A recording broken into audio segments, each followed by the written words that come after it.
Farei a leitura em livro de Atos, capítulo 4.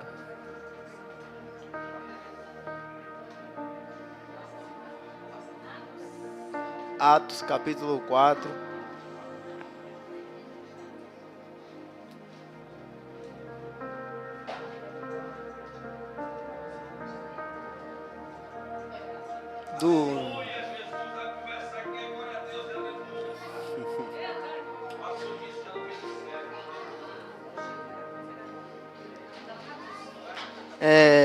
Eu vou começar a leitura do versículo 23.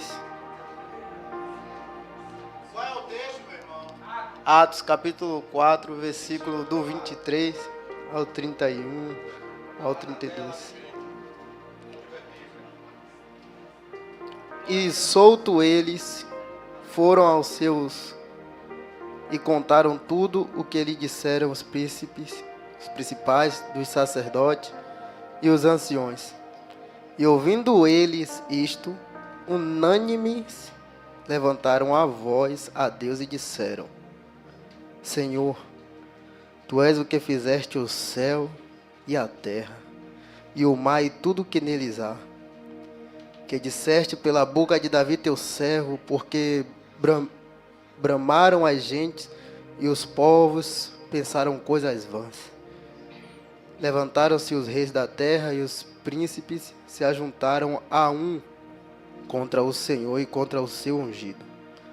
Porque verdadeiramente contra o teu santo filho Jesus, que tu ungiste, se ajuntaram, não só Herodes, mas Pôncio Pilatos, com os gentios e os povos de Israel, para fazerem tudo o que a tua mão e o teu conselho tinha anteriormente determinado que se havia de fazer.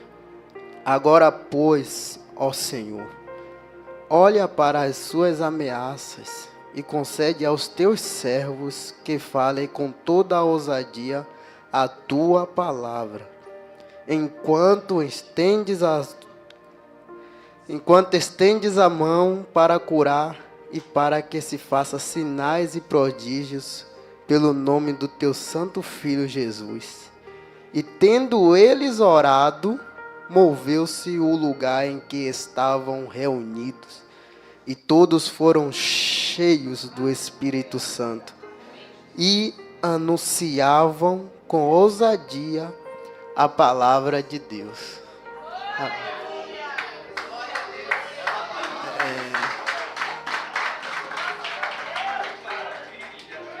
Se ficasse só na leitura, para mim, Deus já tinha falado grandemente e poderosamente.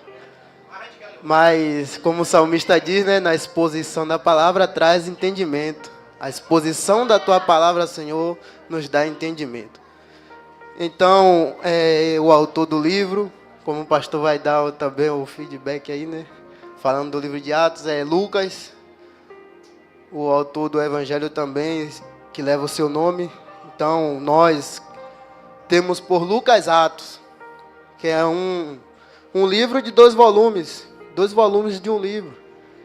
E ele escreve o primeiro volume, que é o que leva o seu nome, falando acerca do que Jesus fez, ensinou. E agora ele escreve o segundo volume, que é falando da ação daqueles que Jesus tinha deixado com uma ordem. E a ordem era espalhar o Evangelho.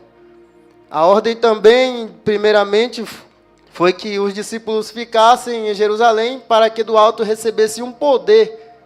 E esse poder tinha uma finalidade. O poder que Jesus falou que eles iriam receber, Jesus deixa bem claro, para ser-me testemunha, tanto em Jerusalém como em Samaria, até os confins da terra. Então, o poder que eles receberiam era para anunciar, ser testemunha, falar, pregar. Então, Lucas ele vem relatando isso e ele enfatiza muito no seu livro. Claro que todo escritor, ele pensa no leitor. Então, Lucas escreve pensando no leitor. E o que é o pensamento de Lucas para o leitor? É que ele tenha aquilo por padrão a ser seguido. É por isso que eu creio que o livro de Atos é um padrão para a igreja seguir. ele enfatiza também muito a questão da oração e do Espírito, que não se separa. Toda vez que a gente fala de Espírito, tem que falar de oração. E toda vez que a gente fala de oração, tem que falar do Espírito Santo. Lucas, ele é o único dos evangelhos que cita que Jesus orou na hora que estava sendo batizado por João Batista. Logo aí a gente entende que ele ama falar de oração e do Espírito Santo. Jesus orou, ele relata que Jesus orando desceu sobre ele uma pomba. E aquela pomba representava o Espírito Santo de Deus. Então a oração e o Espírito está sempre junto. Lucas fala também, ele começa no seu primeiro volume dizendo de oração. Zacarias, ele entra no templo para orar. Lucas, ele ama falar de oração e da ação do Espírito. E é por isso que ele é o único que fala dessas coisas, do recebimento do poder para pregar. E vamos adiantar que o pastor fala mais sobre o livro de Atos. Eu vou para a mensagem. Não, deixa ele falar sobre o livro de Atos. Eu vou me adiantar logo à mensagem. Então, quando chega no capítulo 1, Lucas está escrevendo, falando como a igreja começou a se encaixar, a se organizar. Ele fala da separação, da ordem de Jesus, da obediência do discípulo. Ele fala também da separação. Ele fala ali eu esqueci o nome do rapaz que foi separado para estar no lugar de Judas. Matias. Matias, ele fala da separação de Matias. Eles oram. No capítulo 2, ele vai falar da descida do Espírito Santo enquanto a igreja estavam reunidas, orando. E o Espírito desce, e quando o Espírito desce, acontece o que Jesus tinha falado com ele. A promessa se cumpriu. Mas quando a promessa se cumpre em nossas vidas, a gente precisa entender o porquê ela se cumpriu. E para que ela está se cumprindo. A promessa se cumpriu que o Espírito ia descer. Então eles tinham que entender que a promessa era para eles ir e anunciar. Então Pedro, ele entende isso, recebe, alguém está indagando entre si o que é aquilo, ele levanta por entender o porquê, ele está vivendo o cumprimento da promessa e começa a pregar. E Pedro prega no capítulo 2 sobre Jesus, a morte e a ressurreição. No capítulo 3, Lucas vai relatar agora, mais uma vez, de oração. Um acontecimento, um ato. E qual é essa? O relato dele que ele está dizendo, ele começa logo no capítulo 3, nos primeiros versículos, dizendo que Pedro e João subiam ao templo para... E quando eles estão subindo no templo para orar, acontece um milagre. O coxo é levantado, eles levantam o coxo, entra no templo e começam a pregar. Eles começaram a pregar porque indagaram eles. Ele diz, não foi por nossa própria santidade ou piedade, porque nós somos santos demais, que aconteceu esse milagre. Esse milagre aqui aconteceu no nome de Jesus o Nazareno, o qual vocês mataram, mas só que Deus o ressuscitou dentre os mortos, e é por isso que nós hoje estamos te falando. E muitos ali creram nesta pregação. E porque muitos creram na pregação e o coxo foi levantado, aconteceu um milagre, os religiosos daquela época, os anciões, os sacerdotes, sumo sacerdote, os saduceus, que era contra a questão de ressurreição, se ajuntaram a um. Amei o que o pastor falou, e essa também é a minha visão, que até quando o mal ele se une, há uma resposta, há um mover, há um poder. Na Torre de Babel, eu vou voltar ao livro de Atos. Na Torre de Babel, eles se uniram e Deus disse, desçamos porque eles são um. Eles não se uniram para o propósito de Deus, eles se uniram para os seus próprios propósitos. Eles não se uniram para o nome de Deus ser glorificado. Está lá escrito, eles se uniram para fazer um nome. E nessa união, Deus disse, desçamos. Uma união para o mal, Deus desceu. Quanto mais nós nos unirmos, uma união para o bem, será que Deus irá ficar parado? A Bíblia me diz que não, ele se move. E a união aconteceu para mal, para bem, Deus do trono se move. E no capítulo 4, os saduceus, os sumos sacerdotes se reuniram. Chama esse homem aí, porque ele está espalhando essa pregação aí, falando desse nome, que era o nome de Jesus, e temos que parar ele, falar com ele que ele tem que parar de pregar. Chama eles aí chamaram Pedro e João, e aí vai Pedro e João, e eles perguntaram, quem foi que te deu autoridade para estar falando desse nome? Quem te mandou falar e está ensinando essas coisas aqui no templo? Quem foi que te deu autoridade para isso? Aí Pedro, entendendo o propósito do cumprimento da promessa, ele começa a pregar. Olha, Pedro não parou para explicar com foco o milagre que ele operou. Eu vou aplicar. Pedro, quando ele opera um milagre, ele não vai explicar com o foco do que ele operou. Ou seja, olha, o paralítico andou porque eu orei e falei no nome de Jesus, eu tenho unção para isso, entendeu? Pedro não falou isso não. Pedro foi falar de Jesus, o que Jesus fez no paralítico. A gente precisa entender sempre isso. O que Deus faz através da nossa vida, fez, glória a Deus, aleluia. Mas quando nos perguntar, fala quem foi que fez. Através de quem? Então, Pedro, ele não explica com foco no milagre. Ele quer falar de Jesus. E a oportunidade que ele recebe eles perguntando com que autoridade Pedro estava pregando dentro do templo e ensinando. Pedro não fala do milagre. Eles estavam querendo saber, mas Pedro não fala tanto com foco naquilo. Pedro fala de Jesus. Pedro repete a pregação. No capítulo 2, Pedro prega. No capítulo 3, Pedro prega. E no capítulo 4, Pedro prega de novo. Porque ele entendeu o que é o cumprimento da promessa na vida dele. E o cumprimento da promessa em nossas vidas. Porque ele mesmo na primeira pregação dele disse, não diz respeito só a nós, todos quanto crerem. Isso diz respeito a mim, a você, o recebimento de poder para pregar.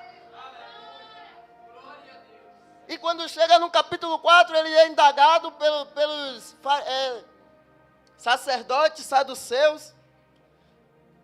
E ele começa a pregar para esses homens e ele diz assim, não queremos mais ouvir que você esteja ensinando por aí esse nome. Não fale. Não queremos mais. E tentaram proibir, aí Pedro fala, gente, como é que eu vou obedecer a ti e não a Deus? Julgue você mesmo essa ameaça que você está fazendo a nós. Você, sumo sacerdote, que ensina que eu devo obedecer a Deus. Julgue você mesmo se você preferia obedecer a Deus ou a qualquer homem da face da terra. Era melhor para ti obedecer a Deus ou a homem? Aí Pedro bota essa pergunta sobre ele, eles não tem mais o que dizer, e diz, não pregue, a gente não quer que vocês preguem. E aí solta Pedro porque eles não podiam castigar, açoitar Pedro e nem João, porque eles não tinham uma acusação contundente. Então eles liberam Pedro, mas Pedro e João, olha o que Pedro e João falam, e agora eu entro na mensagem e daqui a pouco eu termino.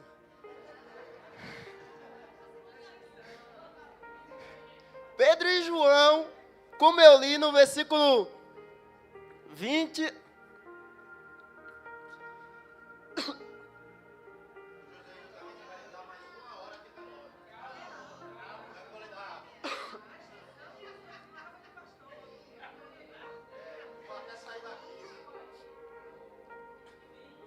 A garganta seca.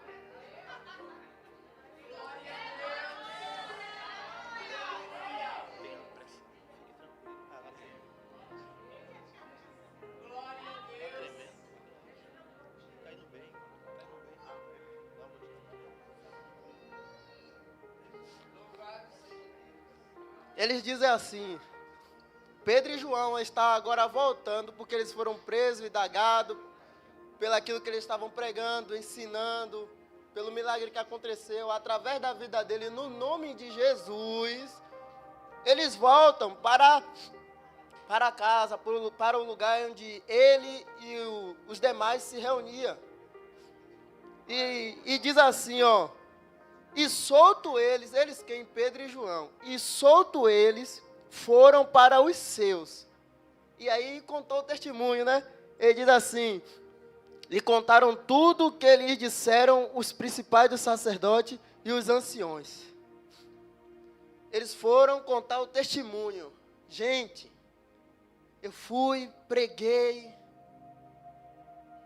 mas os anciões eles não gostaram. Sim, Pedro. E aí, continua ou para? Aí Pedro vai e diz, nós temos que continuar. Por que, José, você está dizendo isso? Onde foi que você leu e encontrou isso? Vamos lá. Pedro conta o testemunho, fala para a igreja fica sabendo agora de um problema que deve ser solucionado. E quando Pedro conta, o versículo 24 diz assim, e ouvindo eles, a igreja, e isto, unânime, um só, era um povo, um só, unânimes, levantaram a sua voz a Deus e disseram, Senhor, Tu és o que fizeste o céu e a terra, e tudo que neles há. Quando nós ouvimos os testemunhos e as ameaças que está querendo nos afligir, o que nós fazemos com isso? Tipo, politicamente falando, há grandes ameaças contra a igreja. Mas Pedro trouxe, relatou, e a igreja unânime e declarou, o Senhor é o Deus que fez o céu, a terra, o mar e tudo que nele há, ou seja, não há maior que o Senhor Deus. E se nós orar, oh, Jesus. Pedro,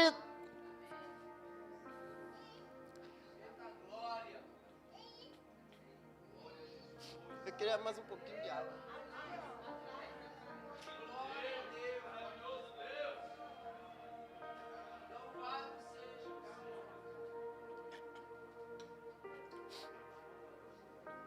Então Pedro traz a notícia de que tem uma ameaça contra a igreja, contra aquilo que Jesus tinha ordenado à igreja, a eles ali naquele momento fazer, que era anunciar, espalhar a notícia, as boas novas do reino de Deus, que Jesus ressuscitou, Deus o ressuscitou dentre os mortos, a salvação. E agora há uma ameaça de que eles fiquem calados. Mas só que a igreja recebendo essa notícia, a igreja ora. Nós temos que orar pelas notícias que nós recebemos de ameaça. Sabemos que temos um Deus, dono da igreja, como o missionário Carlos pregou hoje pela manhã. A igreja tem um dono, o Espírito Santo está nela para fazer pregar esta mensagem, para fazer não se calar diante das ameaças que a igreja está hoje sofrendo. Há muitas ameaças. A ameaça que estava sobre a vida de Pedro e João, a igreja não tomou como pessoalmente de Pedro e João, tomou como coletivo. A igreja sentiu o que Pedro e João sentiu, a igreja sabia qual era o propósito dela, mas só que João e Pedro foi o que tinham saído, mas elas disseram, o propósito também é nosso, a causa também é nossa. Aquilo que afligiu Pedro e João pode também nos afligir, a causa é nossa, vamos orar, unânimes. E Pedro agora, mas a igreja começa a orar declarando que Deus ele é soberano. E o que me chamou a atenção, muito atenção, nessa oração da igreja, a oração da igreja, foi no versículo 29, a igreja pede, olha para as suas ameaças, não os ameaçadores, ameaça. olha para as tuas ameaças. Quando Neemias, é porque a gente não desapega do livro de Neemias, até porque ele foi um livro que me arrancou do trabalho para vir estar aqui. Quando o pastor falou que ia fazer uma campanha de Neemias, eu falei, ele quer mexer comigo. Mas não era ele, era o próprio Deus. Aí eu falei, eu não vou aguentar. Foi um dia, foi dois, foi três. Na viagem eu fui no povoado, fui levado a um lugar com as irmãs para orar por um rapaz. Chegou lá, eu fui falar de Neemias para ele e essa mensagem cortou em mim. Eu disse, eu não posso mais ficar no trabalho. Eu tenho que abandonar tudo. Neemias, ele abandonou tudo. Eu preciso abandonar tudo agora e ir fazer missões. A palavra, ela cortou em mim, eu não consegui resistir, eu não tinha mais paz. Eu ia para o trabalho quase chorando e não conseguia, eu não tinha paz. Toda vez que dava horário de ir, eu ficava agoniado. E aquele peso ali assim de mim, quando eu falei com o chefe que eu não queria mais, aquele peso saiu todo de mim. Parece que as escamas como de Paulo saiu e vai agora José Hilton fazer missões. Pelo livro de Neemias. É muito forte. Como Neemias, Deus não precisou usar profeta para ele, Deus também não precisou usar profeta para mim. Pela palavra mesmo, ele disse, vai. Mas voltando para a oração, olha, Senhor, pois, para as tuas ameaças. E às vezes a gente diz, Senhor, aí entrega, né, na mão, mata, aleja, faz isso, faz aquilo. Não, Pedro não pediu para matar, nem alejar, nem fazer nada, não. Senhor, olha para as tuas ameaças. Ele entendeu que a ameaça que a igreja estava sofrendo, estava também ameaçando o próprio Deus. A ameaça que a igreja hoje sofre está também ameaçando o projeto de Deus. Mas a ameaça é pouca coisa, é fichinha para o nosso Deus, que é Deus dos céus e da terra. Há muitas ameaças também com cada um de vocês, em cada ambiente que vocês andam, que vocês estão. Mas essas ameaças, ela não pode paralisar você, porque você recebeu de Deus uma ordem, e não só uma ordem, um Espírito Santo poderoso para te impulsionar a fazer o que Ele te ordenou. Olha para as tuas ameaças. No livro de Neemias, Neemias ora também assim. A oração de Neemias, Senhor, olha para as tuas ameaças. Todos que estão na obra sabem como orar por ela. Todos que estão fitados, entregues na obra, sabem como orar por ela, ao Deus dela. Neemias diz, olha para as tuas ameaças, Senhor, enquanto a gente está trabalhando. Olha para as tuas ameaças. A ameaça veio, Neemias diz, eu não posso parar a minha obra. Olha, fica aí com a espada em uma mão e a colher na outra, vai. Trabalha, porque se a guerra vir, a gente guerreia também. A espada em uma mão e trabalha com a outra, mas não para a obra. A obra de Deus na sua vida, você que é vocacionado, chamado, não pode parar por causa das ameaças. Seja ela lá qual for a que você esteja enfrentando, eu não sei, mas uma coisa eu sei, e a Bíblia me dá um respaldo de dizer com convicção e autoridade, que você não pode parar. Ele diz, olha, Senhor, para as tuas ameaças. Mas parece, irmãos, que somente Deus ficar olhando é uma coisa assim meio que estranha. Não dá para Deus só ficar olhando. A gente não oraria assim, Deus olha. A gente tem mais o costume de dizer, Senhor, move a tua mão em direção a nós, nos socorre, age com poder. Mas a igreja diz assim, olha, aí eu vejo o Espírito Santo que está dentro dela, como elas estavam unânimes, o Espírito Santo movendo elas e colocando a palavra na boca dela, porque está escrito, nós não sabemos orar como convém, mas só que Ele intercede por nós com gemidos inexprimíveis. E a igreja agora toma essa igreja e começa a igreja a orar. Olha a inspiração que o Espírito Santo dá. Olha, não diz só para ele olhar, porque ele não vai ficar só olhando. Ele é o dono da obra, ele é todo poderoso. Não diz a Deus só para ele olhar. Diz para ele olhar e estender a mão dele. É o versículo abaixo, irmão. Olha o que diz. Agora, pois, ó Senhor, olha para as tuas ameaças e concede aos teus servos que falem com toda a ousadia a tua palavra. E enquanto Pedro e a igreja pede a Deus somente ousadia para pregar, o Espírito Santo começa a mover eles também para pedir a Deus para se entrosar no meio deles. Estende, Senhor, a tua mão. A tua mão, enquanto o Senhor estende as tuas mãos para curar e para que se faça sinais, prodígios, pelo nome do teu santo Filho. A igreja está pedindo, Senhor, olha para as ameaças. E nós precisamos pregar. Nos concede ousadia. Eles poderiam estar se lamentando porque não estava diante de uma ameaça. Mas só que ele despreza a ameaça e diz, nos dá mais ousadia para falar, para combater, para ir avante. Você tem na sua vida esta ousadia que é dada pelo Santo Espírito de Deus, de ir avante. Em meio a tantas ameaças, você tem o Espírito Santo de Deus para não parar de falar. O Espírito Santo ele veio com essa finalidade. É isso que Lucas quer transmitir para a gente. Não pode parar.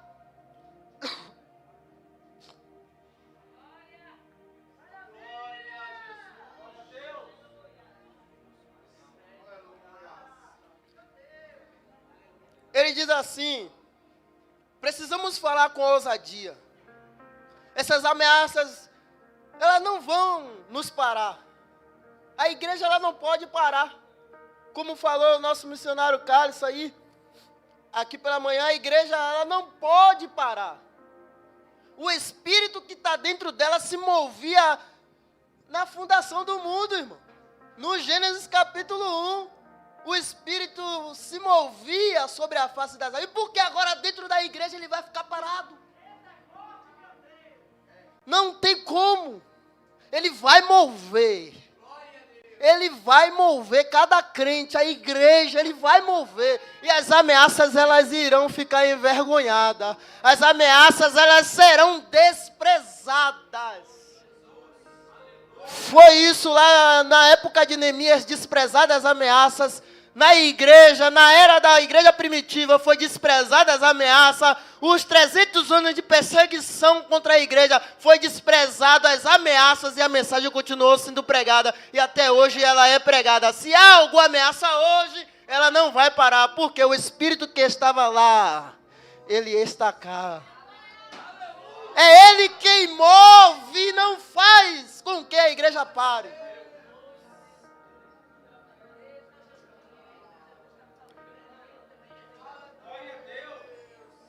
Quais são as ameaças que está sobre você? Despreza ela. Despreze as ameaças. Ela não pode te parar, não pode tapar a sua boca. Porque quem abriu a sua boca e te ordenou ir foi Deus, o Todo-Poderoso, o dono do céu, o dono da terra, que criou todas as coisas. Ele não pode, a ameaça não pode jamais te neutralizar, tapar a sua boca. Há um espírito aceso que aquece o seu coração para falar. Até mesmo quando você não quer, o espírito vai te impulsiona a falar. Jeremias disse, no capítulo 20, versículo 5, estou cansado de sofrer, não falarei mais no teu nome, Senhor, ou seja, não pregarei mais. Aí ele diz, mas quando eu falando isso, a tua palavra se encerrou os meus ossos e foi como um fogo. Ele diz, eu não posso parar, eu não posso. Eu não posso parar, eu não posso. A palavra já está dentro de mim. O Espírito que move está dentro de mim. Eu não posso calar minha boca, eu preciso falar. Eu preciso pregar, eu preciso anunciar Jesus. Ele morreu e ressuscitou para dar vida. Aleluia. A igreja estava orando unanimemente. Que oração poderosa que eu aprendi. E Lucas escreveu com esse intuito de nos ensinar. e termos ela como um padrão a ser seguido. Lucas, ele está contando uma história. Olha, perceba a mente de Lucas. Ele está contando, ele começa com o evangelho, ele começa em Atos. Mas Atos agora é o ato da igreja, a vivência da igreja, a vida da igreja, como ela estava se conduzindo.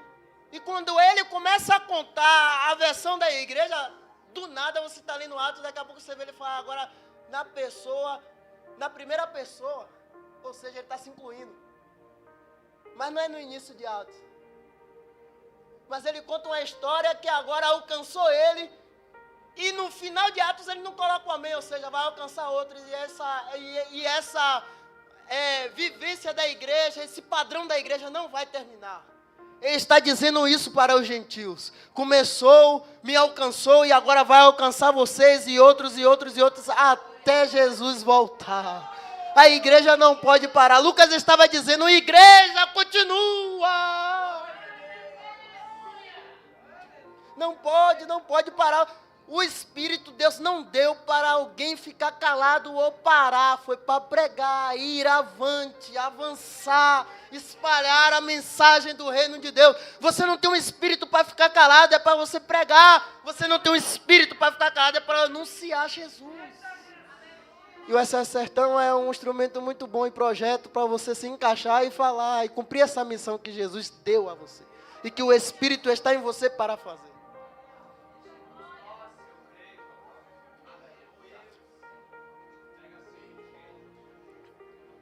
A igreja está orando dessa forma. Eles não apresentam os ameaçadores, não pedem a morte dos ameaçadores. Eles têm um foco. O foco deles é obedecer e fazer aquilo que Jesus ordenou eles. Então é por isso que ele pede a Deus, olha para as tuas ameaças, porque não tem um tempo o Senhor que está nos céus. Olha para ela, porque não tem um tempo para olhar para elas. O meu foco aqui é me dar ousadia para falar. Me dá ousadia para eu não desanimar. Me dá ousadia para eu não parar, Senhor. Me dá ousadia para eu continuar, concluir o propósito que o Senhor tem com as nossas vidas. Me dá ousadia, Deus, me dá força. Me dá valentia para eu ir e falar a palavra. A gente pede ousadia para tantas coisas, mas para falar a palavra como Pedro e a igreja estavam pedindo, está difícil. Mas o Espírito impulsionou a igreja a pedir ousadia. E enquanto eles pediam ousadia, o Espírito impulsiona eles de novo a pedir a Deus a mão estendida. E eles aqui não chamam mais milagre de milagre, pastor. Porque milagres também para ele não é o foco, ainda que eles operaram muito. Mas a prioridade para eles era o evangelho, então ele diz, é sinal. Como João, que a gente lê o livro de João, você não vai ver João falar de milagre, ele vai falar de sinais. Para testificar aquilo que aconteceu, é testificando quem Jesus é. Então Lucas, ele entende isso e relata o sinal. A igreja pede um sinal para que outros vejam, creiam em Jesus. O milagre é para que outros sejam movidos pelo aquele poder que aconteceu e creem em Jesus. É por isso que Pedro, na hora que foi pregar, não falou do milagre, falou de Jesus. Apesar de que o milagre faz parte da igreja, porque é um sinal. Vamos lá, a igreja continua orando, pedindo a Deus um sinal, ela estava sendo movida pelo Espírito Santo. E nesta oração, olha o que aconteceu. No versículo 31, acompanhe comigo, no versículo 31. E tendo eles orado, moveu-se o lugar em que estavam reunidos. Estou dizendo a você que Lucas gostava do negócio. Toda vez que a oração ela é feita em unidade, acontece alguma coisa, não adianta, acontece. Tem que acontecer. Acontece. Irmão, eles eram um. Eles eram unânimes. Eles eram unidos. Nessa união dele, o Espírito Santo se apossou dele, instruindo eles como orar diante de Deus. Eles fez uma oração inspirada pelo Espírito e Deus moveu aquele lugar. Lucas está dizendo, se reúnam, sejam unânimes, ore e o lugar vai ser movido por Deus. Lucas está escrevendo e dizendo, façam isso, porque aconteceu cá. O mesmo Espírito vai fazer com que aconteça lá. Façam isso, meus leitores. Você que quando lê isso que eu estou escrevendo, creia e façam, sigam o mesmo padrão, se reúnam, sejam unânimes, tenham um propósito na oração. E eles, como diz o pastor aqui, né, não estavam orando um por uma coisa, outro, um não orava pelo saduceu, outro orava pelo sumo sacerdote, outro pelos anciãos. Não, eles só oravam uma oração só. Era uma coisa só, eles eram unânimes na oração. E qual era a oração? Concede-nos, Senhor, ousadia. Concede-nos que falemos a Tua palavra com ousadia. Queremos espalhar o Teu Evangelho. Queremos cumprir a missão que o Senhor nos confiou aqui na terra. Nos concede, Senhor. A oração era unânime. E então, com a oração unânime, Lucas vai relatar, e tendo eles orado, moveu-se o lugar em que estavam reunidos. Toda vez que nós estivermos unânimes em oração, o lugar será movido. Não é história de carochinha, não, é a palavra viva. Vai ser movido. Não tem quem peça o mover de Deus quando a igreja se reúne. Não tem nada para impedir, não tem. Não tem Ananias e Safira com seu coração voltado para a ostentação. Não tem. Tem uma igreja unida que o Espírito move o lugar onde elas se reúnem para orar. Aqui é o lugar onde nós se reunimos para orar, para irmos para as guerras.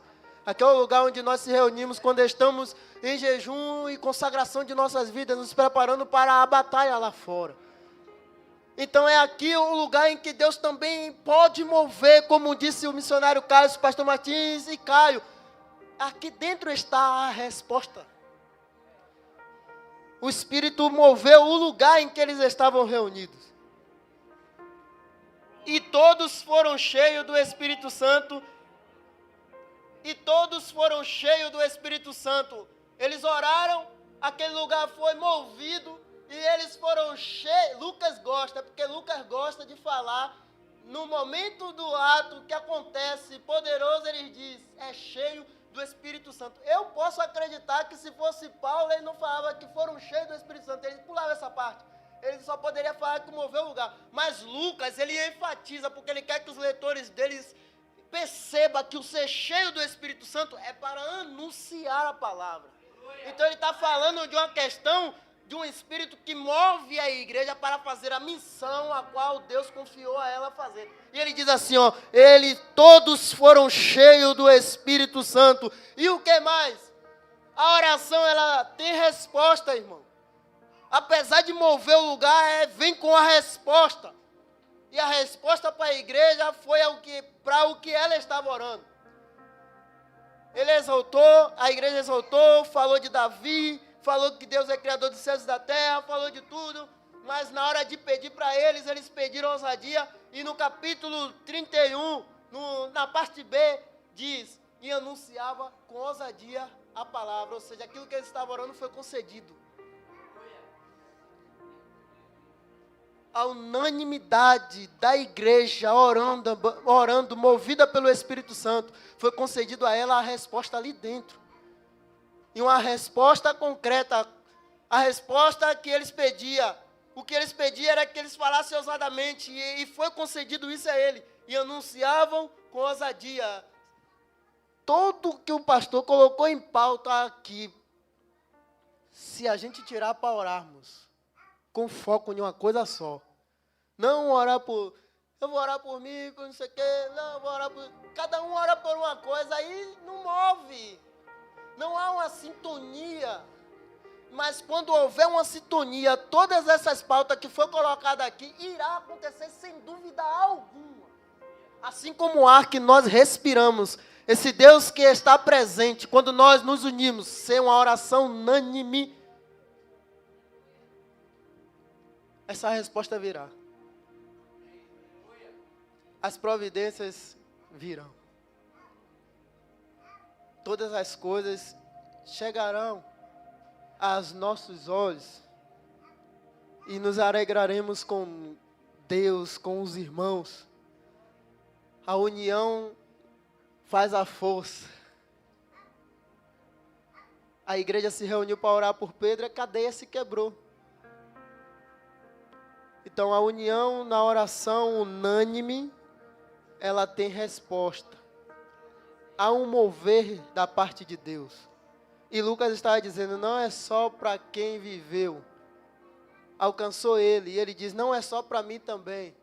Alcançou os gentios falou, não é só para nós. Alcançou a igreja ao longo dos anos e alcançou a nós hoje. E nós podemos dizer, não foi só para eles. Tem que alcançar a outra geração que está por vir. Amém? Sejamos unânimes. O lugar será movido. A resposta será dada a nós. A oração, ela tem poder. O Espírito, ele move. E precisamos falar. Ele disse, não podemos parar de falar. Porque há um Espírito em nós que nos faz falar. Amém? Deus abençoe.